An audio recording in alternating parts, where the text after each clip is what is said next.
Hey guys, welcome back to the Wagner Bench Homestead. And we've had a lot going on in the last few months.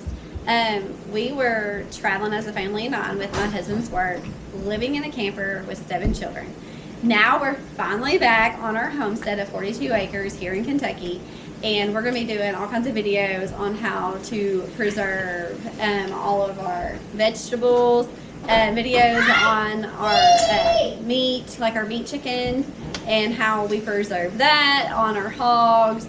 And we even have a goat that's in, she's getting ready to kid, and she's going to be producing a lot of milk for us. So today we're going to, on this episode, I'm going to be canning some cayenne pepper sauce from our garden, from out of our cayenne pepper plants. So let's get started.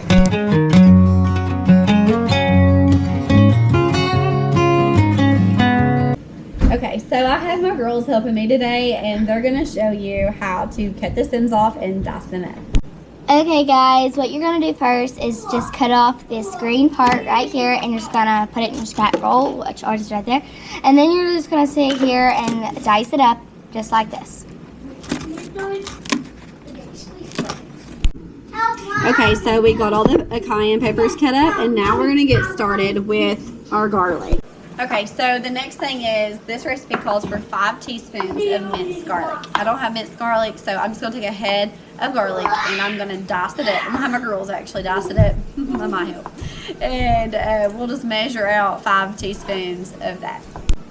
Okay, so after we cut up all the peppers and we cut up the garlic, we're going to have to now add everything to this pot. And what it calls for to go in this pot to make a brine, it's going to call for the 45 fresh cayenne peppers diced, 3 3/4 cups of white vinegar, 5% acidity, and then 5 teaspoons of the garlic that's diced up, but it calls for minced garlic. So 5 teaspoons of minced garlic, and then 2.5 teaspoons of canning salt, pickling salt, whatever you want to use.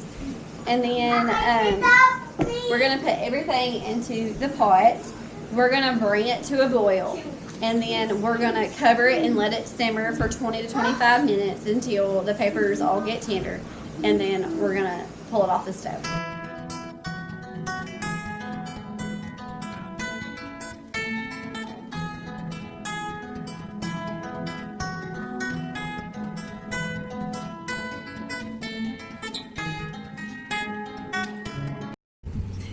Okay, our 25 minutes is up, and we gotta turn off this heat.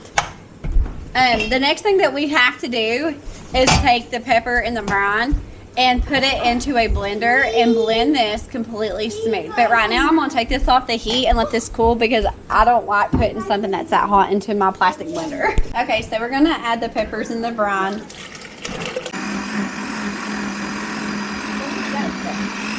So after we got everything blended real good, we're going to add everything through this mesh.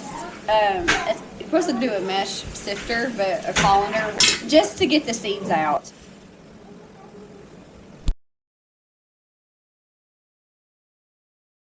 Okay, so after we got everything ran through this colander to get the seeds out, you just probably want to take a little spatula or something and just push down and get the rest of the mixture in. You'll have all the seeds left over like this, and then you'll have your hot sauce mixture down there. And then now we're gonna put this back on the stove to bring it up to a light boil, and then we gotta put it in our jars. Okay, so our hot sauce has came to a gentle boil. We gotta turn this off, and then we've got to actually put it into our jars now. Now before you put it in your jars, you should have already had your jars boiling to get sanitized, and they're good and hot. And now we're going to take the jars out. We're going to take our clean sterilized jars out and place them over here, and then we're going to pour our hot sauce into the jars now before we water bathe them for 10 minutes. Okay, so we're going to take our hot brine, our hot sauce, and we're going to ladle it into these half-pint jars. This recipe called for half pints, but I didn't have a lot, so I started off these 2, and if I do have more of the hot sauce, I'll put them in to my pint jars. Now when you're pouring in your hot sauce into the jars, you want to leave about a quarter to a half-inch headspace at the top of your jar. And then you want to work out your air bubbles too. This recipe would have made 3 half pints, but I didn't have no more half pints here at the house. I've canned a lot this summer, and this is what I had left. So I'm going to go ahead and can these 2, and then I'm going to put this one in the fridge. But you first have to work out all your air bubbles. I'm just using this right here. You can use just about anything. But I'm going to work my air bubbles out real good. Before putting on your lids, it's really, really important that you take and get everything off the top of your jar. Clean your rims really, really, really good so that you have a good seal. You don't want to go through all this work and your hot sauce not seal and then everything spools on you. So now let's put our jars on, just finger tight before we water bathe them for 10 minutes. And then we're going to put them in and process them for 10 minutes in our water bather canner right here. And you want to have your water already heated up, boiling. And then we're going to start the time whenever I put the jars in with the water boiling, then I'll count 10 minutes. And then you're going to pull the jars out and let them sit till 12 to 24 hours and do not disturb them, and they'll be ready to go. Okay, so I don't have a water bath canner, but I always have used this pressure canner as a water bather too.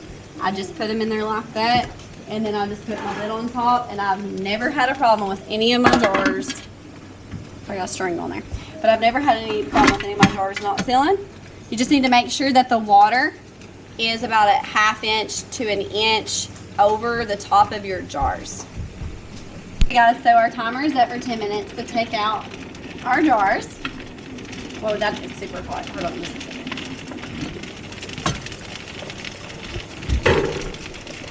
We're going to turn off our heat.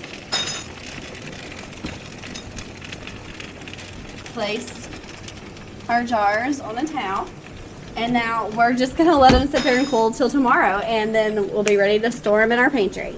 So I want to thank you all so much for watching. If you love these kind of videos with preserving, canning, anything to do with the farm, please just stay tuned. We'll have some weekly videos that we'll try to get posted. I have 7 children, so as long as nothing's going on. But don't forget to like and subscribe and leave a comment in the comment section below. Thanks so much. Okay, so we're going to add the peppers and the brine